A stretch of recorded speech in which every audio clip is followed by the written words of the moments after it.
the proposed easement. I appreciate city chairs coming down. Ms. Carl, I'm not so sure if it shows up on the drawing that you've got, but the issue you raised when the square was closed, that's been resolved by taking out a couple of parking spots and arranging for that. As you can tell, the porch, it's now what I would call, it's not a portico any longer, it's a porch, would come out, the steps come out as far as what the curb is now, and you've got just, it doesn't come out as far as the parking spots as displayed in the mapway there. So the portico's basically gone, you have a porch as is demonstrated, and I think that's version 3 after all the discussion, et cetera. And beyond that, we've met with administration and gone through all the drawings, and I think there was a request for a transportation study. I was able to get that information to Dave. So at this point in time, we've got a description. I've reviewed the legislation. We're willing to work with the restrictions contained in the resolution, and I have nothing further to add. Questions? I'm sure we have. So if I'm clear, then the area we're coming out now is actually less than where the parking spaces were or are, and so actually there would be no impact on the flow around the square because it would be shorter than where the current cars would have been parked. Is that correct? Is that what you said, Kim? Yes, the one picture that you've got that shows where the construction equipment is, I think is probably the best rendition, so that helps you see how far it comes out in relation to where the fence is at. Yeah, so. This one right here. I think the one I put together that looks the crudest of all these drawings, that has a red line and a blue line on it, that reflects what's there. You'll see the parking spots shaded in blue.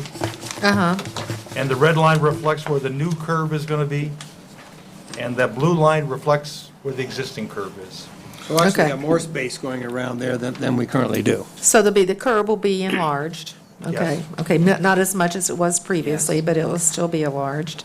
And I would love to have my memory refreshed.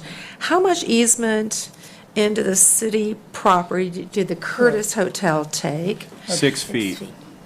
Okay, and how much will the new hotel take? 6 feet plus. With this revised drawing? I may have to ask Dave that, and I apologize, Denny couldn't be with us here tonight, but Wouldn't that come off of here? yeah, thinking it ends up at the time you get out, and I may be wrong on this, but if I get down option B, and when I do the math, it looks like that total from, you take the 6 feet in, that's 21.67 feet, of which 6 feet of that is the building easement. So 21.6? Yeah. Okay, And what's reflected on this drawing is that there will be a sidewalk that comes in front of those stairs, and I hope I'm telling you correctly, they'll have glycol in it, so, glycol in it, so from where the old Masonic Lodge is down to where the homestead is, that'll be heated, so that sidewalk will always be clear for the residents or the citizens to walk over, et cetera. so about 15 more feet than what was original. Yeah. Yeah, if you look with your legislation, there's a map that's got a shaded in area. Uh-huh, yep. And down at the bottom of the page, the way it's in my book anyway, is, or at the Main Street corner, that long narrow strip of the easement is where the new building is gonna be, and the existing building was. So that's really not a change.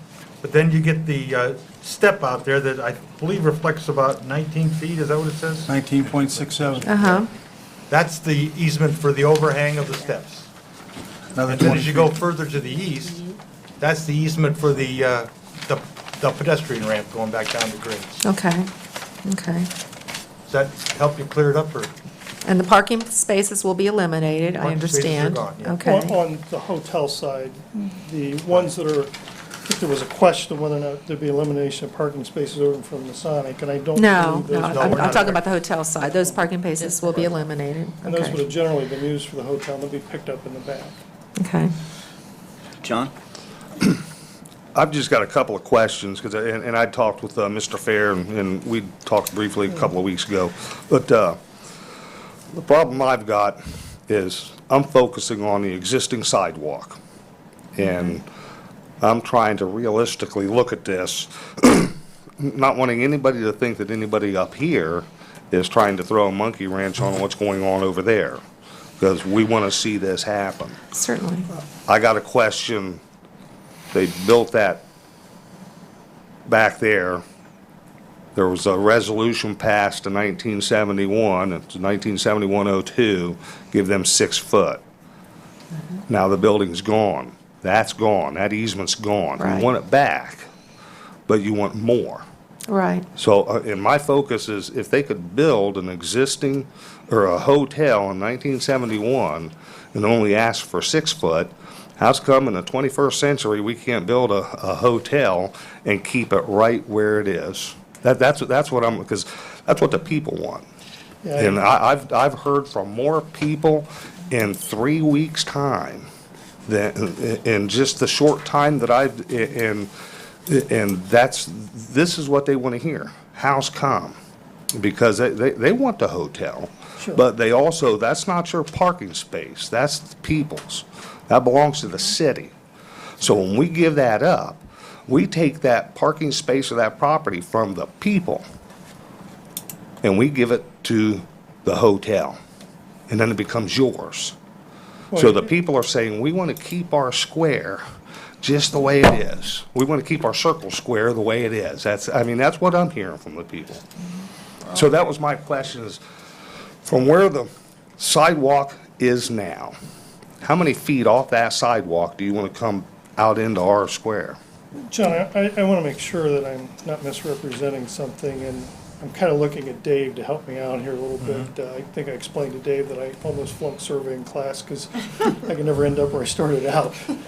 But it's my understanding that the building itself will stay within the confines of the old building. That's Right. where the property line is.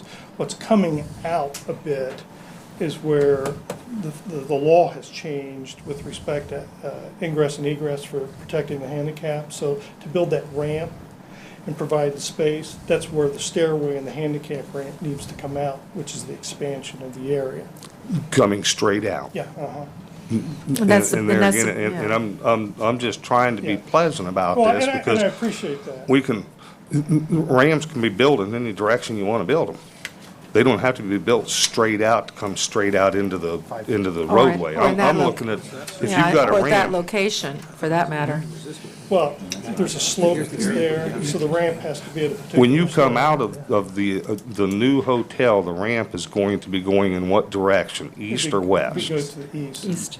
Be going east. Uh-huh. I'm looking at the space going out into north, going out into the square, from the stairs, past the sidewalk, into the square. There are 4 existing parking spaces there that will be 8 up. This is the drawing I'm looking at.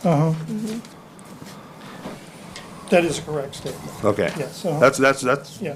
That is that's a all correct and that's the way it has to be built. Yeah, I think it was what Albert Einstein that says repeating failure or something. And what we're trying to do is make it so it's a viable institution. Okay. Michael? First of all, Dave, the map, it's your work, thank you, it's probably the clearest I've seen. I have a couple questions, and I do agree, John's not the only one who's heard many people call and I say. appreciate that. Yeah. I mean, I actually had a guy come in the store and said, it's our square, it's always been our square, keep them off the square. I appreciate that.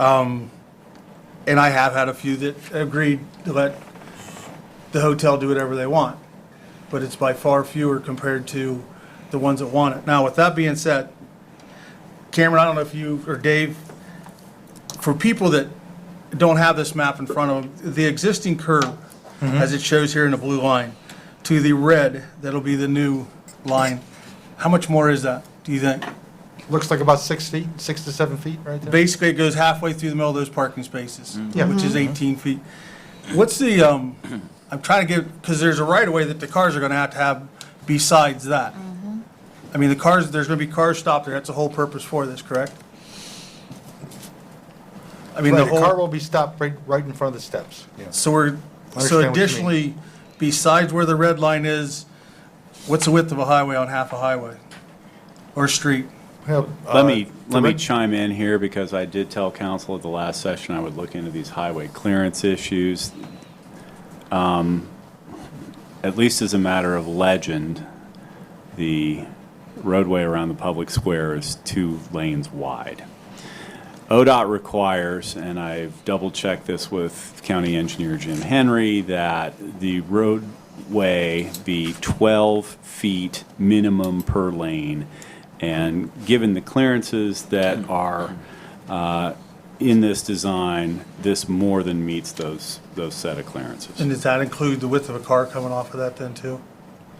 That's where I was getting, I mean, besides the addition of the additional sidewalk that brings out what you said, another 6 feet from what's already there, you've got the width of a car or two that's gonna be stopped there, correct? And Mr. Hayer, it's my understanding that even in the original design, there was more space there than what you've got between the front of the city building and that parking spot. It doesn't make it good. Well, it doesn't make it good, but the reality of it is, yeah, even in the old design, and then this has been brought in 24 feet or something, almost 2 lanes there.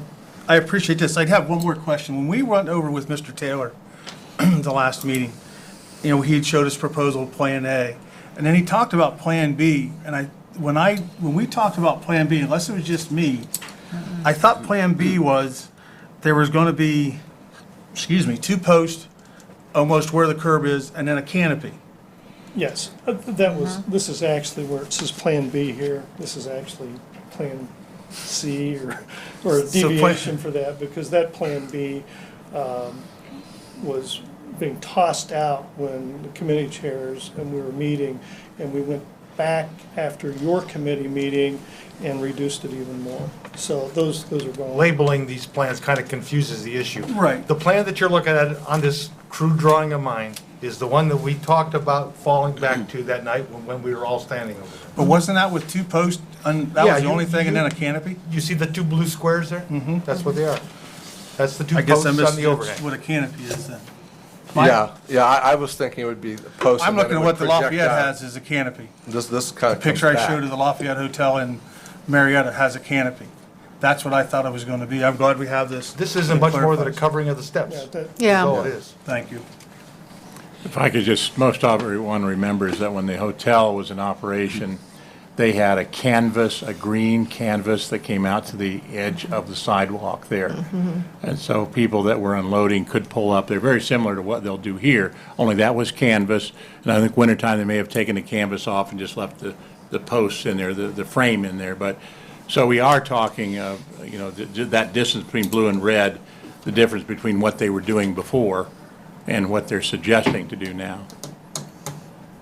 Would a car typically, are you going to do anything to kind of suggest how the traffic would approach the entrance here? For example, if cars were going to diagonally park as they used to, I could see where half of a vehicle would be sticking farther into the square.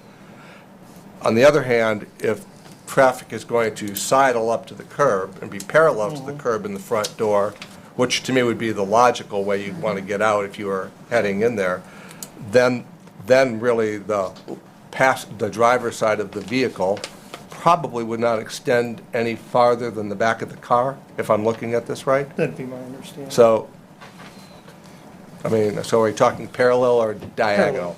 You parallel. Parallel okay, parking yeah, that'd be the in front. logical way Okay, to so do it. then there is no encroachment in the roadway then. Sam, I can't guarantee. Well, I mean, no there's more, gonna be- no more than there is now That's- with the tail end of a car, That's correct. or was, okay. I guess that question with regard to the parallel parking kind of answers my question, because I was thinking, is it really necessary to extend that red line, the circular red line, out as far as it is shown here? That was a suggestion half by us, because we wanted to provide that safety when we were still talking about that first option, that A option. That could be cut back a little bit. One of the I concerns think that maybe was that given to could be me, cut back a little bit. to help support what you're asking, one of the concerns that was given to me is the further, everybody knows how, when it starts getting slick on Main Street, how sometimes it can be real hard to make that, because it's uphill all the way around. Yeah, you're right. It's uphill all the way north. And by making you go out further around that, is that just going to create a bigger problem for traffic trying to get up Main Street and backing up traffic? That was one of the concerns. Again, that was our suggestion, so maybe Cameron and I can take a look at that again, maybe we can roll that back a Cut little that bit. back a little bit. Well, it's certainly an improvement over what we've seen before. Oh, absolutely, yeah. I know you're probably not happy with it, but I think that you have to negotiate with the public, and the public comes through us. Well, I appreciate that. And remember, whenever anybody does anything in the community, we all take ownership of it. And whether we like it or not, this is going to become your building and my building and everybody else's building. You know, we're all going to be proud of it. And when you come around the corner and here's the square of Mount Vernon, we want it to say, welcome to Mount Vernon. All of us economically derive a benefit from that. I want to thank you, Kim, for coming in. You and I had a brief conversation. I'm going to dismiss my my meeting here. Last thing I want to say, though, is it is on our legislation this evening. I'm planning on giving it one reading tonight. Good, Unless I hear good. any It objection. should be one Could I reading, ask yes. one question? You are running a little behind what you initially thought. Do you have any projection as to when the hotel will open? Ms. Vale, everything kind of got put on hold, so I couldn't. I mean, tell are you that. looking at mid-year 15? Are Well, you looking at the beginning of the Well, year? we really had high hopes of being done by January, but, and I apologize, Mr. Taylor couldn't be here, but, you know, everything kind of went on hold for a couple of months here plus, so we're waiting for this decision and then a better idea. Okay. That committee is adjourned because we have published in the paper, in the public section, that we would have a public hearing, which is an official hearing, and I will call that